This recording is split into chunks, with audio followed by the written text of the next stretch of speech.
आज का टॉपिक है cooperation and competition in Indian ocean. हम लोगों ने आज इंडियन ओशन की इम्पोर्टेंस, उसमें क्या क्या सियासतें चल रही हैं और उसमें क्या क्या मामला चल रहे हैं वो देखने हैं।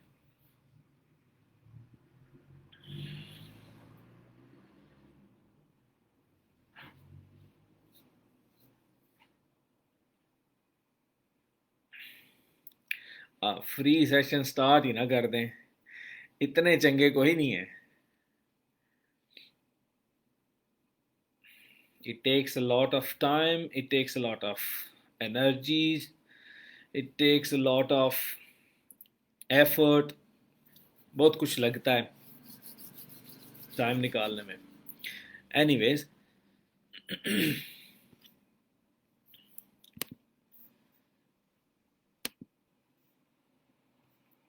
सबसे पहले आप लोग अगर अपने अपने मोबाइल पे या अपने अपने इंटरनेट पे, क्रोम पे, लैपटॉप पे, ये देखिए कि इंडियन ओशन है कहाँ पे।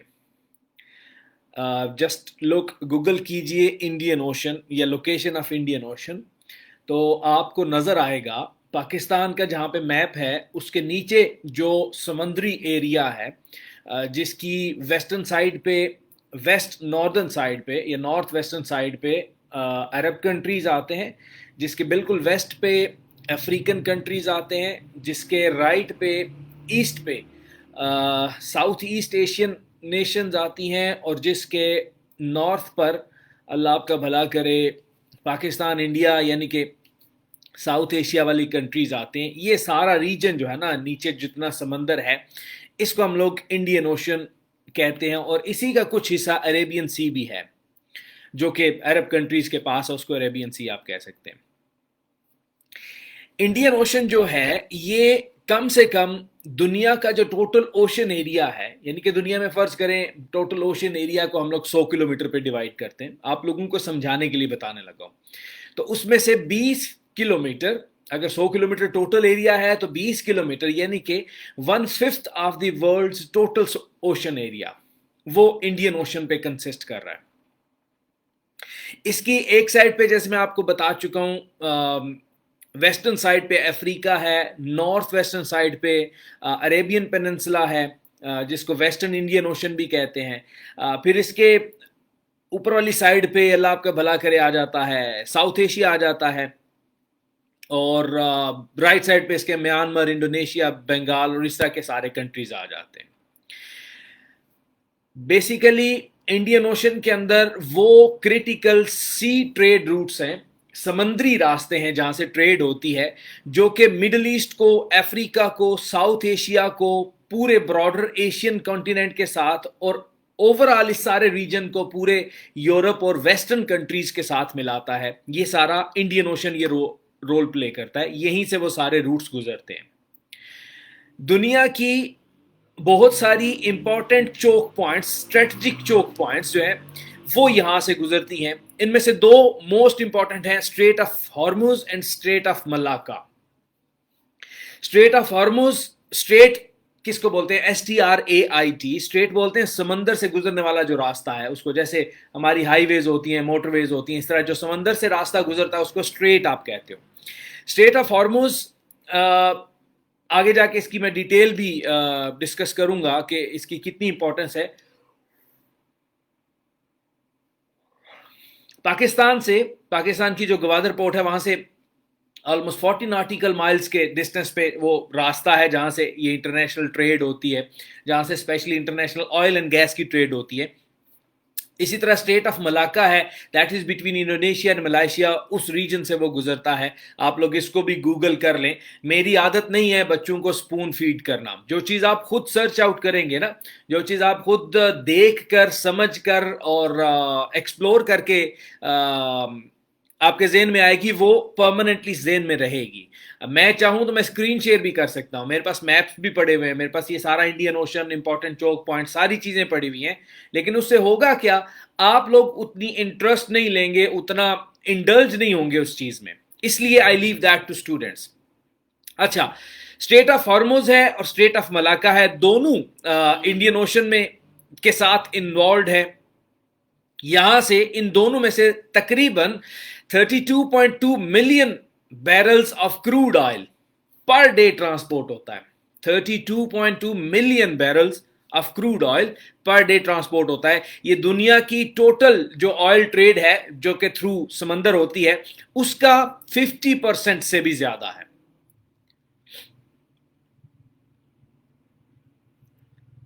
ना सिर्फ ये कि इस इंडियन ओशन में से वो ये स्ट्रेट्स गुजरती हैं, बल्कि eight the same time itself ये नेचुरल एनर्जी रिजर्व्स के साथ रिच रीजन है।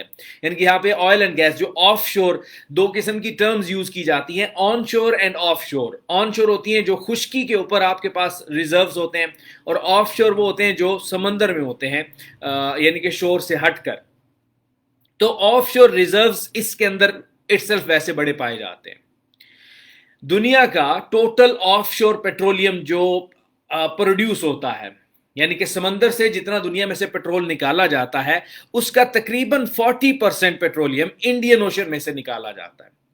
इसमें कोस्टल बीचेस हैं, आप अफ्रीकन कंट्रीज देख लीजिए, आप ये मालदीव्स वगैरह देख लीजिए, आप इंडोनेशिया मलेशिया देख लीजिए, इंडिया देख लीजिए, ये म्यांमार देख लीजिए, श्रीलंका देख लीजिए, पाकिस्तान देख लीजिए। इनका जितना भी कोस्टल एरिया है, इनके जितने बीच की सैंड है, जितनी भी ऑफशोर वाटर्स हैं जहां पे मिनरल डिपॉजिट्स हैं, जितनी फिशरीज हैं जो हम लोग मछलियां खाते हैं, ये सारी चीजें डोमेस्टिक यूजेज के लिए भी तमाम कंट्रीज के लिए जो इसको क्या बोलते हैं, पैसिफिक रिम नहीं, कोई खास रिम उसको बोलते हैं, आगे जाके मैं वो डिस्कस करता हूं। तो वो सारे ये जितने भी कंट्रीज इस रीजन के साथ कनेक्टेड हैं, उन सब में लोकल कंजम्पशन के लिए और एक्सपोर्ट के लिए भी ये बड़ी इंपॉर्टेंट है, फिशरीज भी और मिनरल डिपॉजिट्स भी।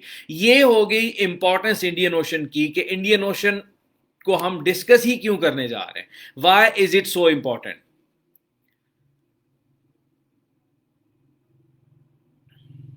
यहां तक आप लोगों को समझ आ गई?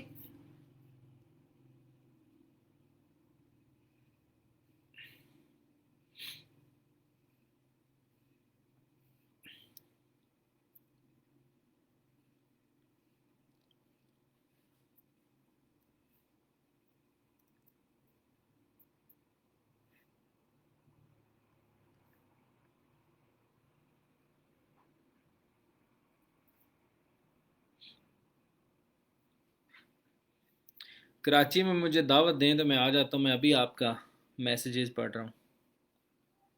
अच्छा, 72 स्टूडेंट्स इस वक्त देख रहे हैं, तो आप लोगों के लिए मैं अनाउंस कर दूं कि मंडे से मैं इंग्लिश का सेशन स्टार्ट कर रहा हूं। ये जो कमिंग मंडे है, हमारी क्लास की टाइमिंग होगी 5 PM टू 6 PM, और इसमें हमारे 10 लेक्चर्स होंगे। जिन लोगों ने बाकी टीचर से लेक्चर लिए हुए हैं और उन्होंने 2021 में अपेयर होना है, वो ये लेक्चर ना लीजिएगा। ये नो आप लोग कंफ्यूज हो जाएं, आपको दूसरे टीचर ने कोई और स्ट्रेटजी बताई हुई हो, मैं कोई और स्ट्रेटजी बताऊं तो ਤੁਹਾਡੀ ਉੱਥੇ पेपर च मत ਵੱਜ जाए। ये काम ना कीजिएगा। हाँ, अगर आपको लगता है कि आप ये लेक्चर लेकर कोप अप कर सकते हैं और दोनों में से आपको लगेगा जो मोस्ट जस्टिफाइड ऑथेंटिक डाटा आपको लगता है उसको आप लेकर चल सकते हैं, तो आप जरूर उसको लेकर चलिएगा। तो मंडे से शुरू कर रहा हूँ। वैसे नॉर्मली तो वो जूम पे होती हैं क्लासेस, लेकिन this time I am planning कि वो क्लासेस मैं यहीं पे फेसबुक पेज पे वो लेक्चर्स डिलीवर करूँ, और 5:30 कर दूँ, 5:30 टू 6:30, फिर बीच में गैप कम होगा, अगली क्लास में मुश्किल होगा। आप वो ऑफलाइन ले लिया करना, सुन लिया करना बाद में।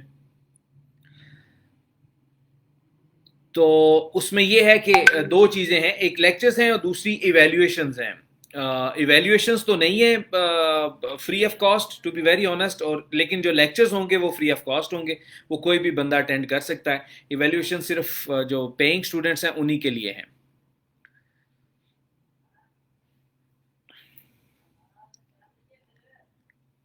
यहाँ पे मैं इसलिए रख रहा हूँ कि वो जो जूम वाली क्लासेस होती हैं अगर किसी से मिस हो जाए तो मैं रिकॉर्डिंग कोई नहीं करता, तो फिर उनके लिए प्रॉब्लम होगी।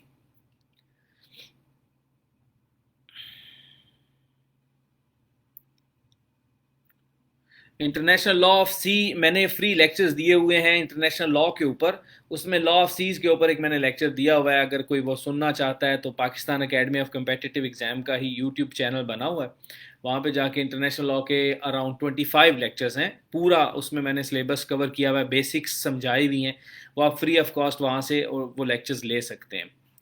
उसके लिए भी you don't have to pay me, all you can do is thank me. मुझे अक्सर स्टूडेंट, मुझे बड़ी खुशी होती है, मतलब इट्स ह्यूमन नेचर शायद, मुझे खुशी होती है अक्सर स्टूडेंट मुझे व्हाट्सएप पे मैसेज करते हैं कि सर हम आपके लेक्चर्स ले रहे हैं, कुछ नॉन अफोर्डिंग भी होते हैं, कुछ की एक्सेस नहीं होती कुछ लोगों के पास, तो वो फिर मुझे थपथपाते हैं, तो मुझे उससे खुशी होती है कि at least someone is getting benefit out of it. अच्छा, अब आते हैं कि ये जो इंडियन ओशन है जिसको हमने डिस्कस किया, जिसमें इतनी इंपॉर्टेंट चीज़ें हैं, इतने इंपॉर्टेंट रिजर्व्स हैं, इतने इंपॉर्टेंट स्ट्रेट्स हैं, ये एक सोर्स ऑफ कंपटीशन क्यों है? सबसे पहली बात तो ये ज़हन में रखिए, इस रीजन में दो बड़ी इकोनॉमिक और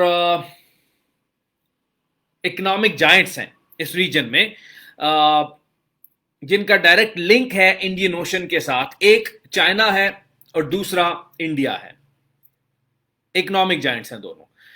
दूसरे नंबर पे ये दोनों की इंडस्ट्री डिपेंडेंट है ऑयल एंड गैस के रिजर्व्स के ऊपर। उसकी वजह क्या है कि ये दोनों कंट्रीज एनर्जी सफिशिएंट नहीं है, मतलब इनके पास इतनी एनर्जी रिसोर्सेज नहीं है कि ये अपने मुल्क के एनर्जी रिसोर्सेज से अपनी जरूरियात पूरी कर सके। तो उन जरूरियात को पूरी करने के लिए they have to import those energy resources from Middle East और from other parts of the world. China और इंडिया दोनों एनर्जी रिसोर्सेज के ऊपर डिपेंडेंट है, और वो दोनों एनर्जी रिसोर्सेज इन्हीं सिक्योर सी लेन्स के थ्रू जाते हैं towards China and towards India. So असूली तौर पर देखा जाए तो मेरे कहने का मतलब यह है, let's say for the sake of argument कि मैं गुजरात का रहने वाला हूं, ठीक है, एक दूसरा बंदा है वो गुजरांवाला का रहने वाला है, हम दोनों एक दूसरे के राइवल हैं, हम दोनों एक दूसरे के मद्दे मुकाबिल हैं, और हम दोनों की जो ट्रांसपोर्ट है, हम दोनों की जो रिसोर्सेज हैं वो कहां से आते हैं? रावलपिंडी से आते हैं। रावलपिंडी से होकर उन्होंने गुजरात से भी गुजरना है, फिर उन्होंने गुजरात से गुजर कर आगे गुजरांवाला जाना है और वहां से आगे लाहौर जाना है, इस तरह वो ट्रेड चल रही है। तो असूली तौर पर मैं भी कोशिश करूंगा और मेरा राइवल भी कोशिश करेगा कि हम वो जो लेन्स हैं, वो जहां से वो ट्रैफिक का बहाव हो रहा है, जहां पे वो ट्रेड चल रही है, उन लेन्स को सिक्योर रखें, या इवन ये भी कोशिश होगी कि उन लेन्स के ऊपर हमारी मोनोपोली हो, मेरी मोनोपोली हो। मैं चाहूं तो किसी वक्त भी उस ट्रेड को रोक सकूं, ताकि आगे वाला जो गुजरांवाला वाला मेरा राइवल है उसको मैं जलील कर सकूं। अब ये एक तो इसलिए सोर्स ऑफ कंपटीशन है। दूसरे नंबर पे इंडिया तकरीबन जितनी total energy resources India use करता है ऑयल एंड गैस, उसका 80% ये इंपोर्ट करता है, यानी कि 20% वो अपने मुल्क से पैदा करता है और तकरीबन 80% बाहर से इंपोर्ट करता है, और इसमें ज्यादातर मिडल ईस्ट से आता है। इस वक्त दुनिया में आ रहे हैं क्या उसे कहते हैं, जो दुनिया में सबसे टॉप पे है ना एनर्जी कंज्यूमर्स, उनमें चाइना, इंडिया और जापान है। तीसरे नंबर पे जापान है, सॉरी चाइना, यूएस और जापान।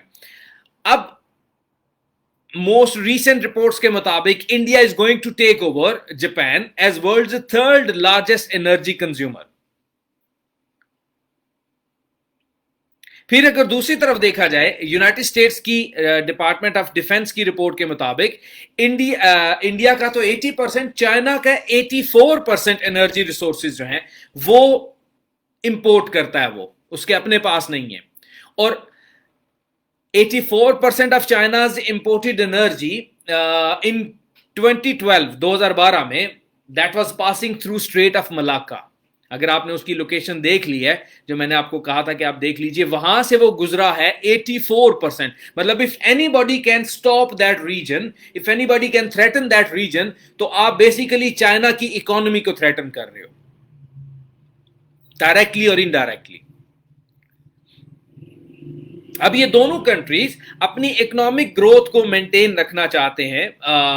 प्री कोविड तो ये काफी मेच्योर थे, ड्यूरिंग कोविड इनकी इकोनॉमीज को काफी धचका लगा है, चाइना ने काफी हद तक कंट्रोल कर रहे हैं, लेकिन इंडिया की इकोनॉमी माइनस में जा रही है। तो post Covid obviously both these countries will try कि अब वो अपनी जो है उनकी इकोनॉमी उसको बूस्ट कर सकें। इनकी जो डिपेंडेंसी है दोनों कंट्रीज की कि उनके रिसोर्सेज सेफली ट्रांसपोर्ट हों, वो डिपेंडेंसी और वो ये जो उनके ज़हन में एक डर है वो बढ़ेगा। चाइना ग्लोबली अपना इन्फ्लुएंस बढ़ा रहा है। China through China Pakistan economic corridor CPEC जिसे हम कहते हैं, चाइना अगर चाहे जो कि उसका फ्यूचर में प्लान है, तो वो मिडिल ईस्टर्न कंट्रीज से डायरेक्टली उसके oil and gas reserves Pakistan आए गवादर पोर्ट पे, और वहां से थ्रू लैंड रूट्स जो है वो चाइना में जाएं। उसको फिर इतना बड़ा चक्कर के नीचे से होकर स्ट्रेट ऑफ मलाका से होकर इतने कंट्रीज के बीच में से वो पैसिफिक ओशन से गुजर कर चाइना के ईस्टर्न बॉर्डर पे जाए, वो उसके लिए उससे ज्यादा बेहतर है कि चाइना यहां से अपना जो है ना वो ट्रेड और अपने ऑयल एंड गैस के रिजर्व ले जाए। और वैसे भी चाइना अपने वेस्टर्न रीजन्स को अब डेवलप करना चाहता है, उसके लिए भी ये सूटेबल है कि यहां से उसकी सारी हो। तो ये जो ग्रोइंग इन्फ्लुएंस है चाइना का, और दूसरे नंबर पे चाइना को जो एक अल्टरनेटिव रूट मिल गया है, ये इंडिया के लिए एक क्वेश्चन मार्क है, इंडिया के लिए एक काइंड ऑफ अ थ्रेट है।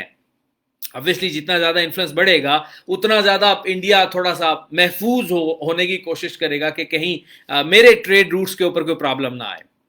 एट द सेम टाइम ना सिर्फ ये कि ये competition is between India and China, बल्कि United States is also tilted towards this region. United States की जो पॉलिसी है रीबैलेंस टू एशिया, जिसमें वो Middle East dominated foreign policy से ज्यादा एशिया सेंट्रिक फॉरेन पॉलिसी के ऊपर अब फोकस कर रहा है, उसका भी इंडियन ओशन के ऊपर बहुत गहरी नजर है। In the name of piracy, anti piracy, in the name of security, in the name of military posturing, America यहां पे काफी हद तक कंपीट करता है इंडियन ओशन के अंदर। ये मेजर रीजन है, मेजर रीजन भी है कि चाइना और इंडिया के बीच में यहां पे कंपटीशन क्यों है, because they are dependent upon energy resources, और वो एनर्जी रिसोर्सेज इस रीजन में से गुजरते हैं, इसलिए वो यहां पे डिपेंडेंट है। यहां तक समझ आ गई? एक एक कमेंट कर दीजिए अगर आप लोगों को समझ आ गई है तो।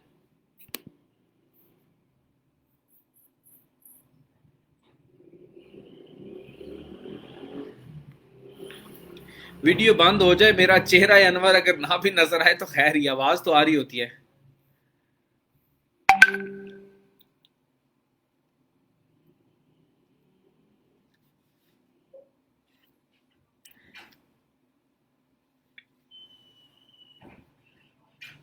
इकोनॉमी को इस तरह थ्रेट है कि चाइना का 80% ऑयल एंड गैस एक रीजन से गुजर रही है, और उस रीजन को अगर आप रोक देते हो, उस रीजन में से ऑयल एंड गैस की जो मूवमेंट है उसको अगर आप रोकते हो, तो ऑब्वियसली आप चाइना की डायरेक्ट इकोनॉमी को थ्रेट कर रहे हो कि उसको ऑयल एंड गैस नहीं मिलेगा तो इकोनॉमी कैसे बूस्ट करेगी। ये जहां पे आप लोगों को लगे ना कि एग्जैक्ट समझ नहीं आ रही, को पॉइंट्स क्लियर नहीं हो रहे, तो साथ में मैप खोलिए, साथ में वो गूगल क्रोम खोल के रखिए, जिन जिन पॉइंट्स को मैं बात करूं आपको पता चले। अल्टरनेट रूट है ये सीपैक वाला, चाइना पाकिस्तान इकोनॉमिक कॉरिडोर वाला। वैसे चाइना इंडियन ओशन में से स्ट्रेट ऑफ मलाका के थ्रू अपनी ट्रेड करता है, और अब चाइना के पास ये अल्टरनेटिव मौजूद है कि वो सीपैक के थ्रू अपनी ट्रेड कर सकता है। मैं पानी का गिलास ले आऊं।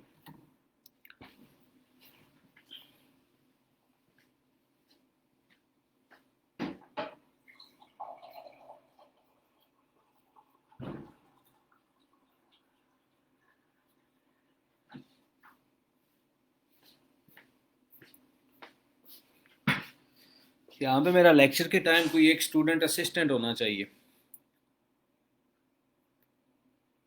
जो मुझे पानी पिला दिया करे।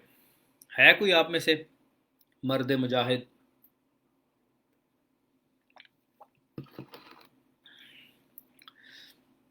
क्वेश्चंस एंड पे करें प्लीज, क्वेश्चंस एंड पे करेंगे तो आप लोगों को इजीली मैं चीजें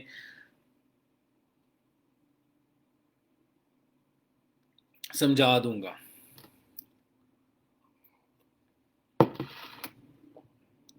ट्रेड रूट दोनों के सेम है। ट्रेड रूट इंडियन ओशन में ट्रेड रूट एक ही है। वो जो स्ट्रेट्स बनी हुई है जहां से जहाज बैरी बेड़े गुजरते हैं वो एक ही है। ये नहीं कि इंडिया के लिए डिफरेंट है और चाइना के लिए डिफरेंट है। एक ही ट्रेड रूट है और उसी एक रूट के ऊपर दोनों अपना इन्फ्लुएंस चाहते हैं। अच्छा जी, आगे चलते हैं। अब देखते हैं कैसे इंडिया और चाइना दोनों इस रीजन में कंपीट कर रहे हैं।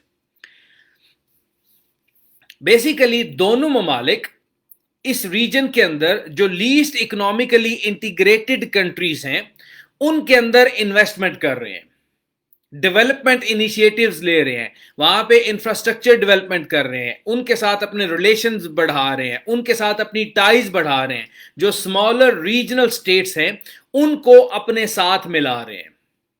दोनों ममालिक ये कोशिश कर रहे हैं। जो चाइना है उसका रीजनल विजन जो है उसमें आपको ये नजर आएगा, one belt one road initiative जो है या बेल्ट रोड इनिशिएटिव जिसको कहते हैं, इसमें चाइना चाहता है एक पुरानी सिल्क रोड होती थी उसको रिवाइटलाइज किया जाए। इसमें पता नहीं उसका मैप है कि नहीं है।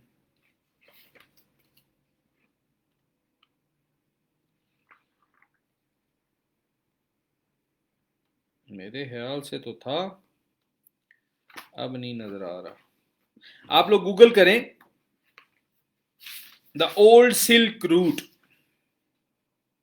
तो आपको बेसिकली एक रूट नजर आएगा जो कि चाइना के ईस्टर्न बॉर्डर से शुरू होता है, आगे चलता चलता पूरे चाइना में से गुजरता हुआ नीचे ये आता है, अफगानिस्तान से गुजरता हुआ पाकिस्तान के कुछ रीजन्स को टच करते हुए ईरान से गुजरता हुआ इधर अरब कंट्रीज में और वहां से फिर यूरोप की तरफ जाता है। ये एक पुराना रूट हुआ करता था जिसके थ्रू ग्लोबल ट्रेड हुआ करती थी। अगर आप में से कोई चाहे तो ये किताब लाजमी पढ़िएगा, ठीक है। It is a very beneficial book, लाजमी इसको पढ़ें, आप लोगों को काफी सारी चीजें समझ आएंगी। अब ये बेसिकली जो पुराना सिल्क रूट था, ये सिल्क रोड था, that was basically land route connecting different regions of the world. अब चाइना कोशिश कर रहा है कि वो ना सिर्फ सिल्क रोड इकोनॉमिक बेल्ट बनाए बल्कि मैरीटाइम सिल्क रोड भी बनाए। मैरीटाइम सिल्क रोड से क्या मुराद है? बेल्ट एंड रोड इनिशिएटिव अगर आप देखेंगे ना, उसमें आपको ना सिर्फ लैंड रूट्स कनेक्टेड नजर आएंगे बल्कि आपको सी रूट्स भी कनेक्टेड नजर आएंगे। समुद्री रास्तों के ऊपर भी चाइना इन्वेस्टमेंट करना चाह रहा है। और उसी ये जो बेल्ट एंड रोड इनिशिएटिव है, इसी इनिशिएटिव का एक हिस्सा, छोटा सा माइन्यूट सा हिस्सा, is China Pakistan economic corridor. बाकी भी इसके बहुत सारे हिस्से हैं, बाकी भी इसके बहुत सारे प्लान्स हैं जो कि चाइना एस्टैब्लिश कर रहा है slow and steadily. China Bangladesh के अंदर अपने कंस्ट्रक्शन प्रोजेक्ट्स चला रहा है, म्यांमार के अंदर चला रहा है, पाकिस्तान के अंदर तो आपको पता ही है चल रहे हैं, श्रीलंका के अंदर चल रहा है। चाइना ने 2009 से ऑनवर्ड्स इंडियन ओशन के अंदर anti piracy, counter piracy operation start किए हुए हैं। ये जो पायरेट्स होते हैं ना, जो बैरी बेड़ों के ऊपर हमले करते हैं, उनके अगेंस्ट जो ऑपरेशंस होते हैं, जिसमें फिर आपको करना क्या पड़ता है कि आप उस रीजन में अपनी मिलिट्री प्रेजेंस रखते हो, आपकी नेवी उस रीजन में हर वक्त मौजूद रहती है। तो चाइना ने 2009 से ऑनवर्ड्स ये काम शुरू किया हुआ है। चाइना अपनी मिलिट्री को मॉडर्नाइज कर रहा है और उसमें भी सबसे ज्यादा चाइना अपनी जो है ना नेवल कैपेबिलिटीज के ऊपर बहुत ज्यादा इन्वेस्टमेंट कर रहा है। उन नेवल कैपेबिलिटीज में इन्वेस्टमेंट की वजह ही ये है कि ये ओवरसीज इंटरेस्ट जितनी भी हैं चाइना की, जैसे चाइना के पर्सनल हैं, चाइना की प्रॉपर्टी है, चाइना की इन्वेस्टमेंट्स हैं, चाहे वो अफ्रीकन कंट्रीज में हो, चाहे वो अरब कंट्रीज में हो, चाहे वो पाकिस्तान में हो, चाहे वो म्यांमार में हो, बांग्लादेश में हो, जहां पे भी अगर उसकी कोई प्रॉपर्टी थ्रेटन्ड हो तो एट दी, जैसे हम अक्सर सुनते हैं ना जी कि फलानी जगह पे मिडिल ईस्ट में जंग का खतरा है तो अमेरिकी बैरी बेड़े पहुंच गए वहां पे, तो वो बैरी बेड़े अमेरिका से चल के नहीं पहुंचते, वो बेसिकली इर्द गिर्द के रीजन में खड़े होते हैं या वहां पे पेट्रोल कर रहे होते हैं या वहां पे अपनी जो उनकी होती हैं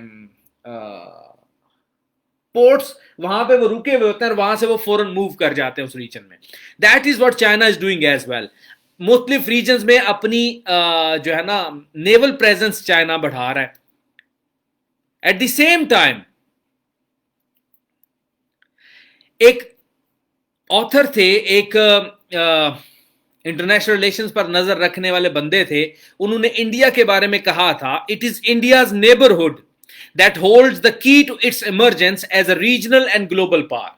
इससे मुराद क्या था कि वो इंडिया के इमीडिएट नेबर्स, जहां पे इंडिया को इन्वेस्ट करना चाहिए, जहां पे हमें नजर ये आता है कि जहां पे चाइना इन्वेस्ट कर रहा है, उसमें नेपाल एक कंट्री है, उसमें बांग्लादेश एक कंट्री है, उसमें श्रीलंका एक कंट्री है, उसमें पाकिस्तान एक कंट्री है। ये इंडिया के इमीडिएट नेबर्स हैं, डायरेक्ट नेबर्स हैं। अब इन सारे कंट्रीज के अंदर ज्यादा इन्वेस्टमेंट चाइना करता जा रहा है, जबकि कहा यह गया था कि अगर इंडिया चाहता है इस रीजन में कंपीट करना तो इंडिया को इस रीजन की छोटे कंट्रीज के साथ लगा के रखनी होगी। चाइना का बिहेवियर यह सजेस्ट करता है कि चाइना इस इंडियन ओशन रीजन में हमेशा अपनी मैरीटाइम, अपनी नेवल प्रेजेंस रखेगा और रखना चाहता है, और एग्रेसिवली अपनी असर्ट करता है इसी प्रेजेंस को पैसिफिक ओशन के अंदर। वहां पे तो हमें वो जो स्पेटली आइलैंड्स के कॉन्फ्लिक्ट हैं, वहां पे हमें वो नजर आते हैं, साउथ चाइना सी का कॉन्फ्लिक्ट है, तो वहां पे ज्यादा चाइना असर्टिवली ये काम कर रहा है। लेकिन यहां पे भी चाइना, इंडियन ओशन के अंदर भी चाइना एक्टिवली पार्टिसिपेट कर रहा है इन सारे कामों में।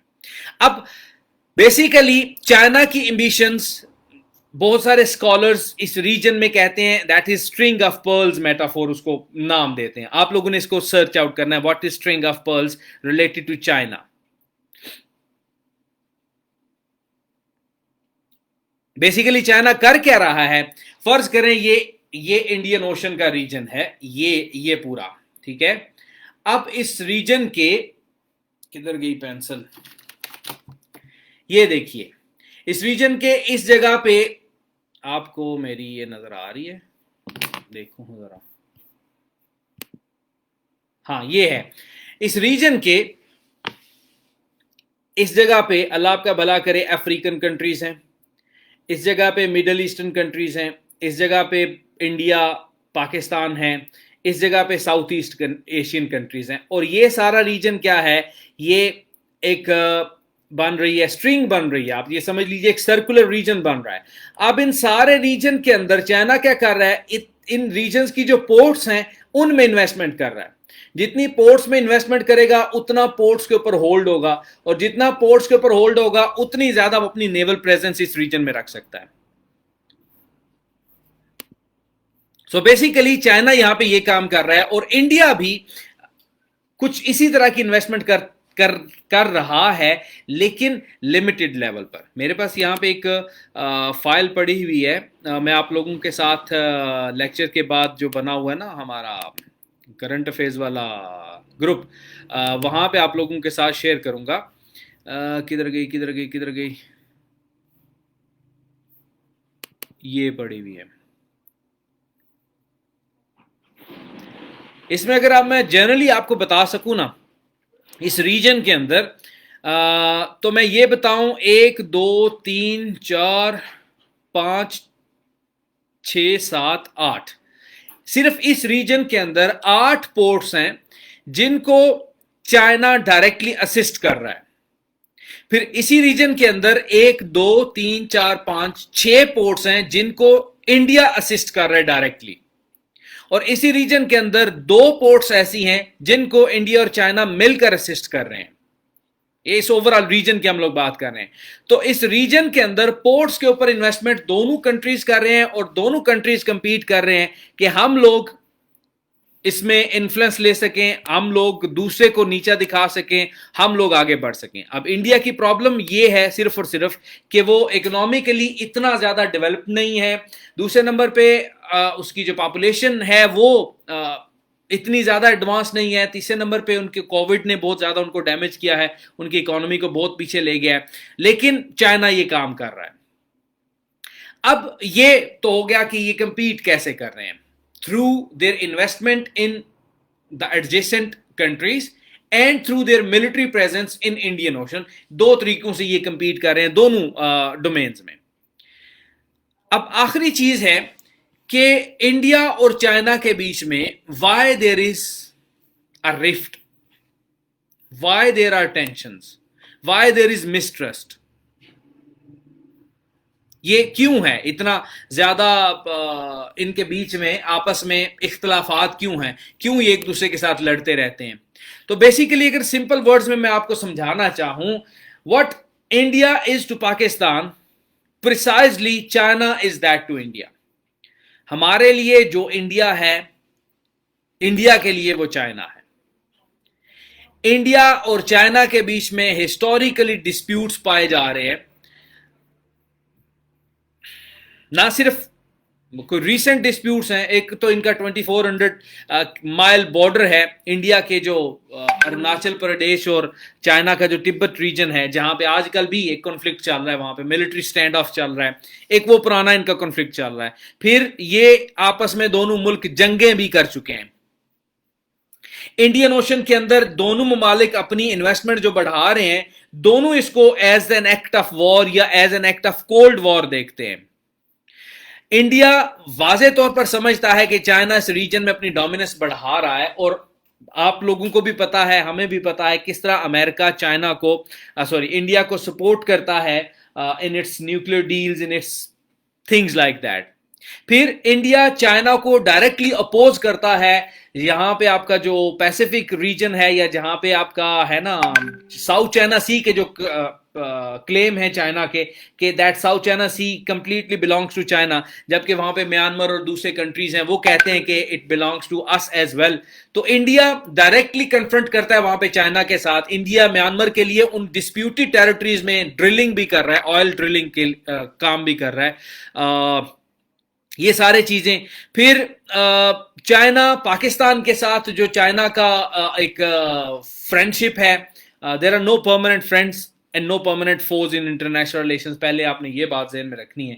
लेकिन पाकिस्तान और चाइना की फ्रेंडशिप, ये वो इस तरह की फ्रेंडशिप भी है कि the enemy of my enemy is my friend, वो वाली फ्रेंडशिप भी है कि हम दोनों का एनिमी कॉमन है, तो उस लिहाज से भी हम दोनों साइड्स पे उसको देखते हैं। फिर जो इंडिया को ब्लीड करने के ऑप्शंस हैं थ्रू सेपरेटिस्ट मूवमेंट्स, चाहे वो इसमें अल्लाह आपका भला करे अरुणाचल प्रदेश में करें, चाहे वो उधर नॉर्थ इंडियन रीजन में जो बांग्लादेश से ऊपर है, वो भी चाइना के साथ डायरेक्टली लिंक करता है, चाहे कश्मीर में हो, चाहे खालिस्तान की मूवमेंट हो, ये सारी चीजें, ये वो कॉन्फ्लिक्ट्स हैं, ये वो लड़ाइयां हैं, ये वो मिसट्रस्ट है। हमने वो पाकिस्तान अफेयर्स के लेक्चर में भी एक लेक्चर लिया था, नहीं वो इसी में लेना है हमने, nuclear politics in south Asia, इसी करंट अफेयर्स में भी हमने पढ़ना है, अगला लेक्चर शायद वही होगा।